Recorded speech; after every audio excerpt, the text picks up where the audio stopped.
présenter? Ouais, alors je m'appelle Foucault, je suis compositeur et auteur. Et donc c'est moi qui ai écrit la fiction sonore ICO et qui l'ai produite en grande partie, qui ont composé la musique. Et est-ce que tu pourrais nous dire ce que c'est ICO? Alors ICO c'est une fiction sonore qui raconte l'histoire des réels pirates du XVIIIe siècle, c'est des personnages historiques qui sont tournés un peu en dérision à travers des histoires un peu loufoques de leur quotidien. Moussaillon, comment est né ICO?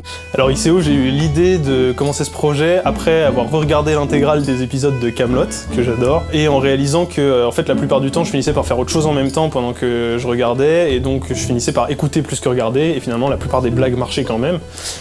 Du coup je me suis dit que j'avais envie de faire la même chose avec de l'audio, parce que j'étais en école de son à ce moment-là, et donc je me suis dit j'ai les compétences de produire quelque chose, j'ai juste à trouver des comédiens, et puis je m'inspire d'un folklore qui me parle à moi, donc en l'occurrence les pirates du XVIIIe siècle. Je me suis lancé comme ça. Et dites-moi, comment avez-vous recruté les comédiens? Alors tout est parti d'une annonce sur Facebook, qui ensuite, de fil en aiguille, a poussé à découvrir tous les comédiens. Donc on a fait des castings. Certains castings sont devenus des premières sessions d'enregistrement. On n'a carrément pas refait de session après parce que c'était déjà ce qu'il fallait.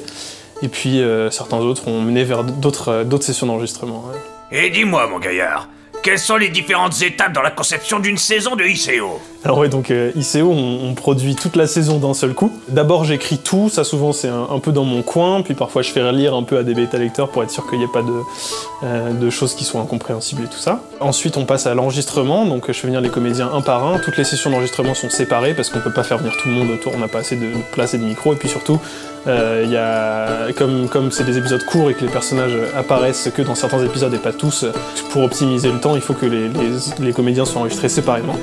Donc on fait les sessions une par une, on enregistre les répliques une par une, je donne la réplique quand nécessaire, pas toujours, ça dépend des comédiens. L'étape suivante du coup c'est directement la post-production, donc je dérush, j'aligne les répliques, je les mets bout à bout, puis j'attaque les effets sonores, et enfin la musique. ICO, donc tu es aussi l'auteur de la musique. Ouais, alors la musique de ICO, c'était normal pour moi que ce soit moi qui la fasse parce que je suis compositeur avant d'être auteur.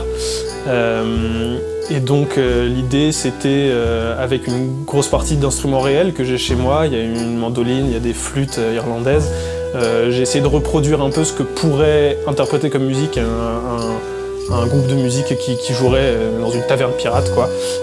Et l'idée c'était de mixer ça avec l'influence principale au niveau de la composition musicale reste Pirates des Caraïbes, et donc c'était de faire Pirates des Caraïbes avec des mandolines et des flûtes et avec un petit ensemble pour que ce soit en même temps épique, rigolo et plus intimiste que quelque chose de très orchestral.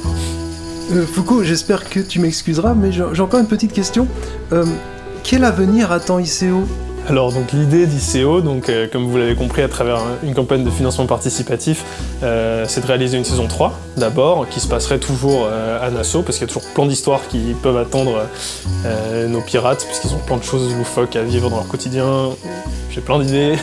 Ça, ce serait une saison 3, qui sait peut-être une saison 4.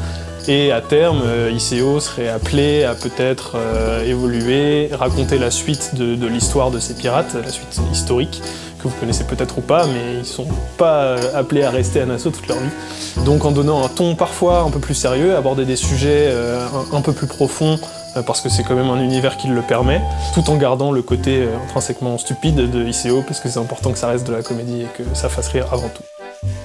ICO, la fiction audio des Pirates Bras Cassés, reviendra pour une saison 3 grâce à une campagne de financement participatif. Un immense merci d'avance à tous ceux qui contribueront, et à bientôt pour de nouvelles aventures à Nassau. Abonnez-vous! Abonnez-vous! Abonnez-vous! ICO!